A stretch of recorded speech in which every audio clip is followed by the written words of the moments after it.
아직 명절 연휴 기간입니다마는 정작 추석은 어제였습니다. 우리 성도님들 추석을 잘 보내셨습니까? 추석을 순 우리말로 한가위 날이라고 부르는데 이 한가위라는 말 속에서 더욱 풍성한 명절 느낌을 얻을 수 있습니다. 한가위에 온 가족이 하나님의 은혜를 넘치게 받고 이웃과도 사랑을 나누며 기쁨이 충만하시기를 우리 구주 예수 그리스도의 이름으로 축원합니다. 이 나라와 민족과 교회를 향한 우리 하나님의 사랑이 평화 곧 샬롬으로 임하시기를 한 마음으로 기도하며 감사하는 주일이 바로 오늘입니다. 오늘 우리 함께 봉독하신 스바냐 3장 17절은 성경에서 정말 널리 알려진 우리가 가장 좋아하는 기쁨의 노래입니다. 방금 우리 경배와 찬양 시간에 복음송으로 부르면서도 우리 마음속에 기쁨이 넘치는 바로 그 말씀 3장 17절.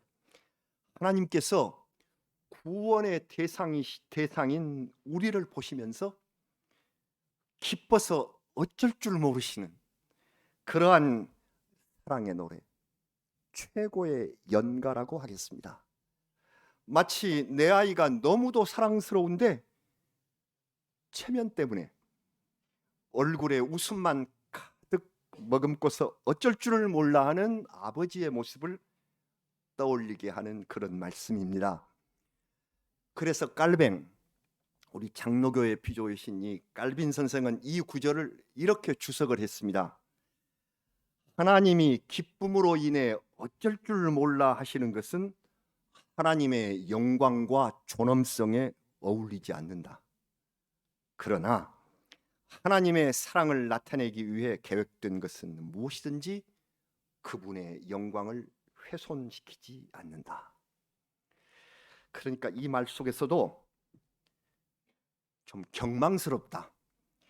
하나님께서 인간들에게 경망스럽다 하는 오해를 감수하시면서까지 기뻐하고 노래를 부르시는 것에 유의해야 합니다.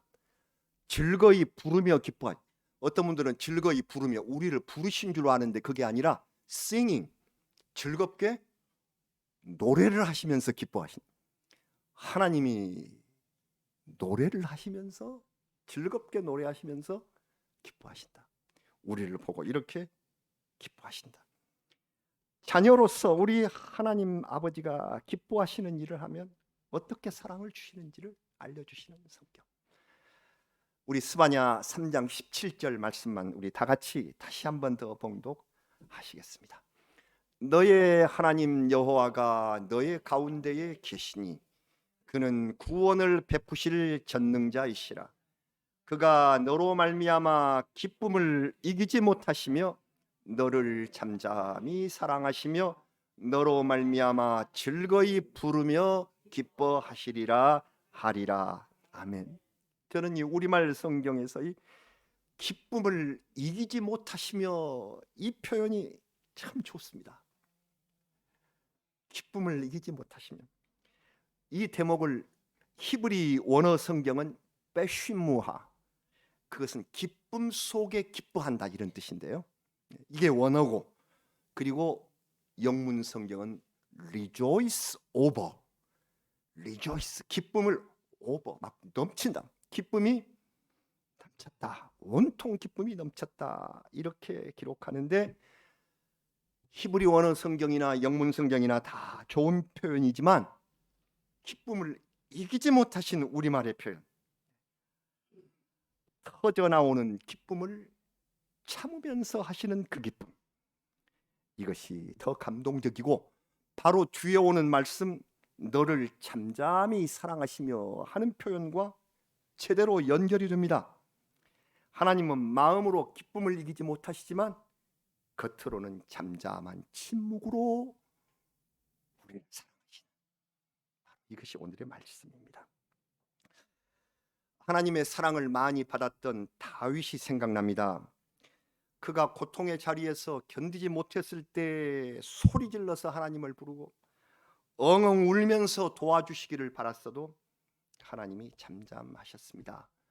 그래서 다윗이 이런 시를 쓰기도 했지요. 시편 27편 7절 이런 말씀이 있습니다. 같이 봉독하실까요? 여호와여, 내가 소리내어 부르짖을 때에 들으시고 또한 나를 긍휼히 여기사 응답하소서. 잠잠하셔요. 그래서 응답해 주시라고.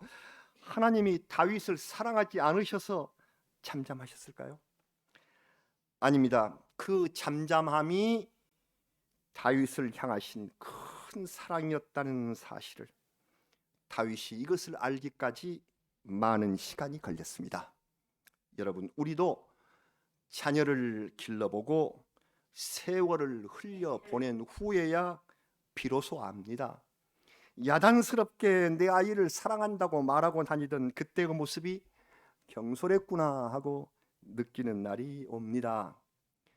막 아이를 낳으면 얼마나 예쁘고 좋던지 세상에 이렇게 예쁜 애가 어디 있을까요? 동네방네 자랑하고 싶었던 때가 있으셨죠. 그러나 잠잠히 그 사랑을 또 참고 아이들이 커나가는 모습을 사랑으로 지켜보노라면 진실로 대견하고 참으로 기뻐할 날이 옵니다.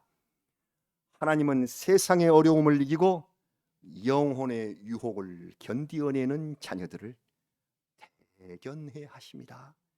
그들에게 구원을 베푸시며 잠잠히 사랑하십니다. 잠잠히 사랑하신다 하는 원뜻이 이렇네요. He will rest. 그가 쉴 것이다. He, 그가, 하나님, 그가 will rest. 안식하고 쉴 것이다. In his love. 그의 사랑 안에서. 하나님이 자기 사랑 안에서 너와 함께 쉴 것이다. 이것이 잠잠히 사랑하신다는 뜻입니다.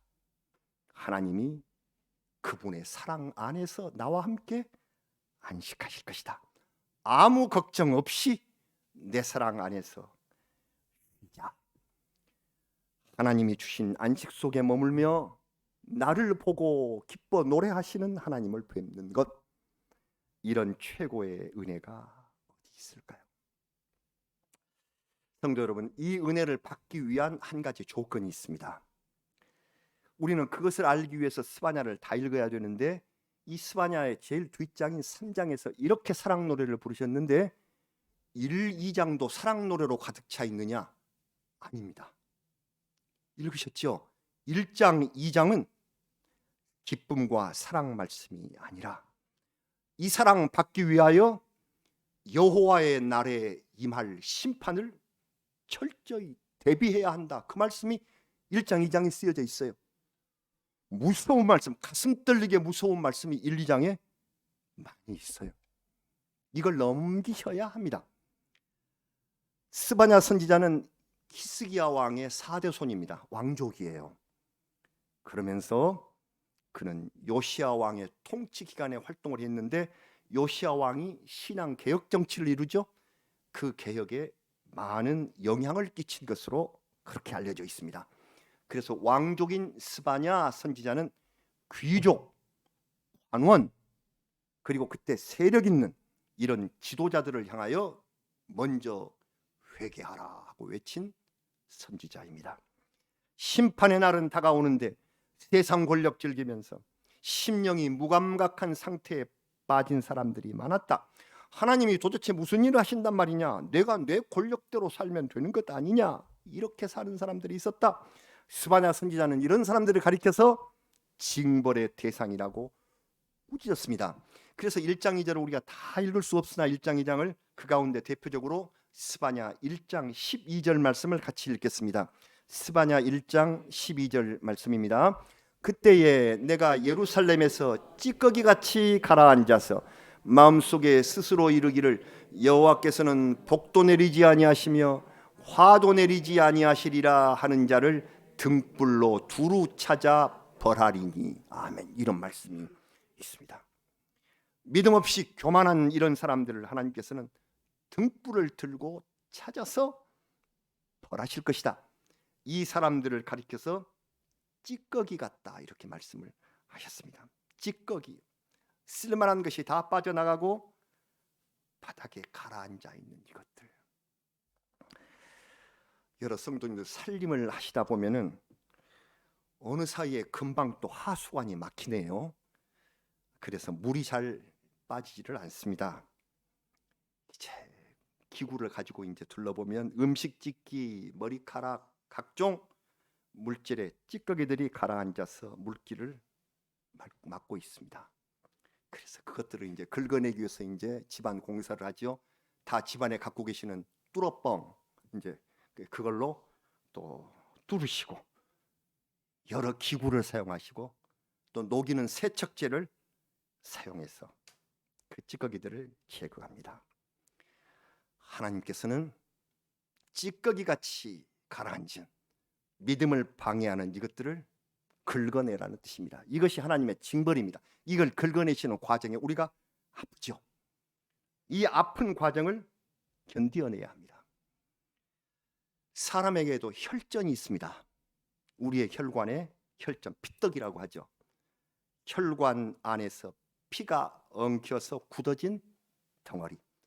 이 찌꺼기가 혈관을 막으면 잘 아신 대로 생명이 위태롭습니다. 이것을 녹여 없애야 합니다. 그래서 계속 약을 복용하게 하는 것이죠. 찌꺼기를 없애라. 우리는 스바냐 선지자의 사랑 노래를 감동적으로 읽고 가슴에 새겨왔습니다. 기쁨을 이기지 못하시는 하나님의 모습을 떠올렸습니다. 그러나 하나님과 우리 사이에 흐르는 이 아름다운 사랑의 물줄기는 그것을 가로막으려는 죄악의 찌꺼기들을 씻어내야, 그래야 하나님과 우리와의 사랑의 물줄기가 원활히 흐르게 된다는 사실입니다. 그래서 스바냐 선지자가 지도자들을 크게 책망한 것처럼 찌꺼기를 걷어내라. 고인 찌꺼기들을 없애라. 지금도 우리의 삶 속에 정치 지도자들이 먼저 회개하며 정의를 강물같이 흐르게 하고 있을까 생각해 봅니다. 태풍 지나가고 또 태풍이 온다는 소식이 들리고 원달러 환율이 상승 기록을 세우고 있고 물가는 고공행진을 하고 코로나의 종결이 아직 요원해도 우리는 비록 이러한 세상에 살아도 오늘 말씀처럼 두려워하지 말고 손을 늘어뜨리지 말자. 오늘 말씀 16절에 손을 늘어뜨리지 마라. 즉 몸이 축 처지지 말아라. 낙심에 빠지는 그 모습, 이것을 거두어라. 죄의 찌꺼기를 걷어낸다면 구원을 베푸실 전능자가 우리 가운데 계심을 보게 될 것이다. 찌꺼기를 거두면 보게 된다. 그래서 우리는 한가위를 보내며 우리 하나님께 감사하고 나를 잠잠히 사랑하시며 나와 함께 사랑 속에 안식하시는 우리 하나님의 사랑을 마음껏 누리고 기뻐하는 은혜로운 명절과 주일이 되시기를 간절히 바랍니다. 사랑하는 여러분, 그래서 스바냐의 핵심 말씀이 사랑이었다면 다음에 나오는 성경 학개 선지자의 말씀 중심은 영광입니다. 영광, 구체적으로는 성전의 영광입니다. 성전의 영광이 나중까지 영원하고 성전으로 인하여 여호와께서 영광을 얻으신다고 하셨습니다. 그래서 오늘 말씀의 제목이 사랑과 영광입니다. 스바냐의 사랑과 학개의 영광. 우리 구약 성경의 순서가 스바냐, 학개 이렇게 이어지는 바람에 자칫 잘못 생각하면 두 분 선지자가 비슷한 시기에 예언 활동을 하셨나 하고 생각하시면 그건 안 됩니다. 약 100년 사이가 있습니다.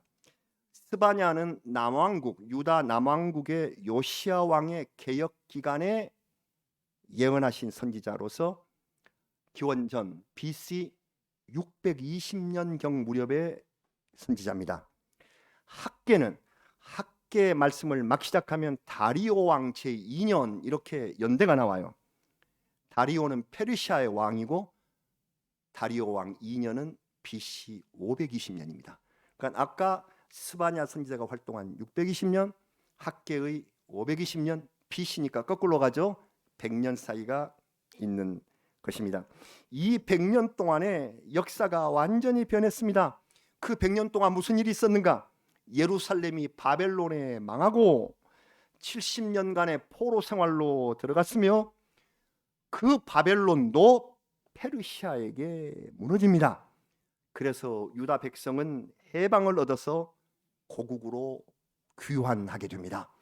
그래서 이 고국으로 돌아오는, 포로 생활에서 고국으로 돌아오는 그 선지자 가운데 한 사람이 바로 학개입니다. 학개 선지자는 영어식 명칭으로는 해가이라 그렇게 부르는데요. 해가이 선지자라고 혹시 들으시면 그게 학개구나 그렇게 아셔야 하고요. 이 해가이 선지자는 성전 재건을 독려하면서 짧은 예언, 2장에 걸친 짧은 예언을 남기신 분입니다. 우리가 꽤 오래전에 읽었던 에스라서를 기억을 하시죠? 에스라, 느헤미야 할 때 이 에스라는 성전 재건의 역사를 자세히 기록한 책입니다. 스룹바벨을 따라서 1차 귀환한 연도가 BC 536년인데요. 그들은 귀환하자마자 그 다음에 이듬해에 무너진 성전을 재건하고 거기 이제 기초석을 놓습니다. 이걸 이제 다시 세우려고요. 기초석을 놓습니다. 그때의 상황을, 기초석을 놓는 상황을 에스라가 이렇게 기록했습니다. 우리 이전에 읽었던 말씀이지만 다시 한번 에스라를 봉독할까요? 에스라 3장 12절 말씀입니다. 같이 봉독하시겠습니다. 제사장들과 레위 사람들과 나이 많은 족장들은 첫 성전을 보았으므로 이제 이 성전의 기초가 놓임을 보고 대성통곡하였으나 여러 사람은 기쁨으로 크게 함성을 지르니. 두 가지 반응이었다고요. 50년 전에 무너져버린 솔로몬 성전이 크고 아름다웠죠. 엄청 크고 아름다웠는데 그것을 기억하는 노인들, 50년 전에 무너졌으니까 이 기억하는 노인들은 지금 다시 재건하는 성전의 기초석이 초라해요. 이것을 보면서 슬픔이 복받쳐서 대성통곡을 했다. 그리고 옛 성전을 보지 못한 젊은 사람들은 이제 다시 재건되는 그 감격에 겨워서 함성을 질렀다라고 기록했습니다. 이 에스라서의 기록인데 학개 선지자는 이전 성전을 기억하는 70대 노년 선지자로 추측이 됩니다. 그런데 성도 여러분, 이 기초석을 놓은 성전 공사가 그만 중단돼 버립니다. 우리 에스라서에서 읽으시면서 가슴 아프셨을 거예요. 사마리아 사람, 인근 다른 족속들이 접근해서 우리와 함께 건축합시다, 우리도 도울게 막 이런단 말이에요. 이것은 성전 건축 방해하려는 교활한 술책이었습니다. 그래서 스룹바벨 등 지도자들이 그들의 내심을 알아차리고 거절을 했습니다. 그러자 악랄한 방법으로 방해 공작이 시작된 것입니다. 페르시아 왕에게 고발장 내고 관리들에게 뇌물을 주어서 집요하게 성전 재건을 막았습니다. 그래서 16년 동안 중단되고 말지요. 에스라서에서는 고발장의 내용까지 아주 상세하게 기록이 되어 있습니다. 드디어 학개 선지자에게 16년이 흐르고 여호와의 말씀이 임하였습니다. 그 말씀이 이렇게 시작합니다. 학개 1장 4절 말씀을 같이 보시겠습니다. 1장 4절 말씀입니다. 이 성전이 황폐하였거늘 너희가 이때에 판벽한 집에 거주하는 것이 옳으냐. 하나님 말씀입니다. 성전은 무너진 지 오래됐고 다시 기초석을 놓았어도 중단 상태로 방치되고 있는 실정입니다. 하나님은 이제 너희가 사는 집들은 판벽한 집이 되지 않았느냐. 판벽한 집이란 잘 꾸민 집, 지붕 아래 벽장식을 잘 해서 붙인 집을 판벽한 집이라고 합니다. 너희가 편안한 집에 거주한다면 하나님의 집을 생각하라 하는 말씀입니다. 여기서 잊지 말아야 할 중요한 진리가 있습니다. 하나님께서는 성전을 말씀하실 때는 반드시 성전 다음에 영광이라고 이르셨습니다. 성전의 이전 영광, 성전의 나중 영광, 이렇게 말씀하신 까닭은 하나님께서 성전에 영광이 충만하게 하시기 때문입니다. 성전이 집을 잘 지어서가 아니라 하나님께서 충만한 영광을 주셨기 때문에 성전은 영광입니다. 학개 2장 7절 말씀을 같이 보시겠습니다. 학개 2장 7절입니다. 또한 모든 나라들을 진동시킬 것이며 모든 나라에 보배가 이르리니 내가 이 성전에 영광이 충만하게 하리라. 만군의 여호와의 말이니라. 아멘. 성전에 영광이 충만하게 하시는 하나님. 하나님은 하늘과 바다와 땅 위에 있는 모든 나라들을 진동시키시고 그 보배가 여기에 이를 것이다. 보배는 세상의 재물들을 가리키지만 그뿐 아니라 우리가 마음으로 간절히 사모하는 것, 또 열망하는 것, 이런 뜻이 있습니다. 그래서 오실 메시아를 의미한다, 이런 뜻이 있어요, 이 속에. 그래서 성전은 하나님의 임재로 말미암아 보배로운 영광이 충만한 곳입니다. 성전이 높고 잘 지어지고 위용 있고 아름답다고 영광의 크고 작음을 잴 수는 없습니다. 엄청난 돈을 들여서 성처럼 높이 쌓은 예배당에 더 영광이 큽니까? 우리 교회처럼 작고 수수한 예배당에 영광이 적습니까? 이것은 성경에 일절 없는 말씀입니다. 그렇지 않습니다.